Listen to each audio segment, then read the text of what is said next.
മുരുകൻകോവിലെ കാവടിയുടെ vlog ഇടുമെന്ന് കഴിഞ്ഞ വീഡിയോയിൽ ഞാൻ പറഞ്ഞിരുന്നേ. പക്ഷെ ഇപ്പോഴാണ് എഡിറ്റ് ചെയ്ത് അപ്ലോഡ് ചെയ്യുന്നത്. ഞായറാഴ്ച ആയിരുന്നേ. ബാലരാമപുരം ശിവൻകോവിലില്ലേ, അവിടെ നിന്നായിരുന്നു കാവടിയുടെ സ്റ്റാർട്ടിങ്. അവിടെ വെച്ചിട്ടാണ് ഈ വേലൊക്കെ കുത്തുന്നതും. ഞങ്ങൾ പോയപ്പോഴത്തേക്കും ഓൾമോസ്റ്റ് എല്ലാവർക്കും കുത്തി കഴിയാറായി. പിന്നെ ഞങ്ങൾ ശിവൻകോവിലിൽ കയറി ഒന്ന് തൊഴുതു. അവിടെ വെച്ച് തന്നെ എല്ലാവരും സെറ്റൊക്കെ ചെയ്ത് അറേഞ്ച് ചെയ്ത് നിർത്തി. പോകാനായിട്ട് കുറച്ച് ലേറ്റ് ആയി. ഒരു 10:30 മണിയൊക്കെ ആയിട്ടോ അവിടെ നിന്ന് ഇറങ്ങി. പിന്നെ നിങ്ങൾ ഇതൊന്ന് നോക്കിക്കേ. മുരുകനായാൽ വേല് വേണ്ടേ? ഇത് ഈ കുട്ടി ബാലമുരുകന്റെ കയ്യിലിരിക്കുന്നുണ്ടോ? വേല് പിടിക്കാനായിട്ട് മടി കാണിച്ചപ്പോ പീപ്പിക്കകത്ത് വേലിട്ട് കൊടുത്തേക്കാണ്. ആ കാഴ്ച കണ്ടോണ്ടിരിക്കുക അടിപൊളിയായിരുന്നു. ആയിരിക്കുന്നതാണ് കണ്ണൻ, എന്റെ കസിൻ ബ്രദറാണ്. അവനുള്ളത് കൊണ്ടാണ് ഞങ്ങൾ കാവടിയുടെ നടക്കുന്നത്. അല്ലെങ്കിൽ സാധാരണ എല്ലാ വർഷവും ഞങ്ങളുടെ ആ റോഡ് വഴി പോകുമ്പോൾ അവിടെ നിന്ന് കാണാറാണ്. പതിവ് ഒരു 10:30 ആയപ്പോൾ സ്റ്റാർട്ട് ചെയ്തു. ആ സമയത്തൊക്കെ വെയിൽ നിങ്ങൾക്ക് ഊഹിക്കാലോ അല്ലേ. 10:30 മണി മുതൽ ഒരു 3 മണി വരെയുള്ള വെയിലിന് ഞങ്ങൾ ഒറ്റയ്ക്കാക്കില്ല. ഫുള്ള് ഞങ്ങളുടെ കൂടെ ഉണ്ട്. ഇത്രയും ദൂരവും പ്ലസ് അതിന്റെ കൂടെ ഇത്രയും അടിപൊളി വെയിലത്ത് ഐ കാണ്ട്, എന്നെ കൊണ്ട് പറ്റാത്ത കാര്യമാണ്. അതും ഫസ്റ്റ് ടൈമാണ്. പക്ഷെ റിയലി ഗൈസ്, ഒരു പൊടിക്ക് പോലും ഒരു ക്ഷീണവും ഒന്നും തോന്നിയില്ല. ആക്ച്വലി ഇത് നമുക്ക് ഫുള്ള് നടക്കാനുള്ള പ്ലാൻ ഇല്ലായിരുന്നു. പക്ഷെ സ്റ്റോപ്പ് ചെയ്യാൻ തോന്നിയില്ല കേട്ടോ. അതിന്റെ കൂടെ അങ്ങനെ നടക്കുമ്പോൾ ഓട്ടോമാറ്റിക് ആയിട്ട് അറിയാതെ അങ്ങ് നടന്നോളും.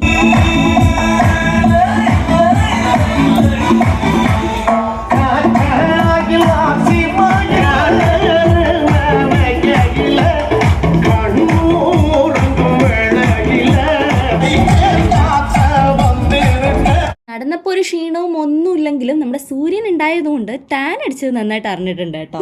വിഷമമൊന്നുമില്ല. പക്ഷെ ഇതൊരു അടിപൊളി എക്സ്പീരിയൻസ് തന്നെ ആയിരുന്നേ. ആ പാട്ടിന്റെയും ഡാൻസിന്റെ ഒക്കെ ഓളത്തിൽ അങ്ങ് നടക്കുമ്പോൾ ദൂരം അറിയത്തില്ല കേട്ടോ. വിശപ്പും ദാഹമൊന്നും ഇല്ലായിരുന്നേ. പോകുന്നവഴിക്ക് ജ്യൂസും പിന്നെ ഈ സർബത്തും വാട്ടർമെലോണും ഒക്കെ ഉണ്ടായിരുന്നു. എന്റെ കയ്യിൽ കൊട ഉണ്ടായിരുന്നേ ഗൈസ്. കൊടയൊക്കെ എന്തല്ല ഈ ചൂടിന്. കൊടയൊക്കെ പിടിച്ചിട്ടും എന്തിനാന്ന് പോലും ആയില്ല. ഫൈനലി ഞങ്ങളിതേ എൻഡിങ് പോയിന്റിൽ അമ്പലത്തിൽ എത്താൻ പോവുകയാണ്. ഈ വർഷത്തെ കാവടിയും അടിപൊളിയായിരുന്നു. ഞങ്ങൾക്കും അതൊരു അടിപൊളി എക്സ്പീരിയൻസ് ആയിരുന്നു. ടാൻ അടിച്ച് കുറച്ച് കരഞ്ഞു പോയതല്ലാതെ ബാക്കിയെല്ലാം അടിപൊളിയായിരുന്നു. അപ്പൊ ഇത്രയും ബൈ.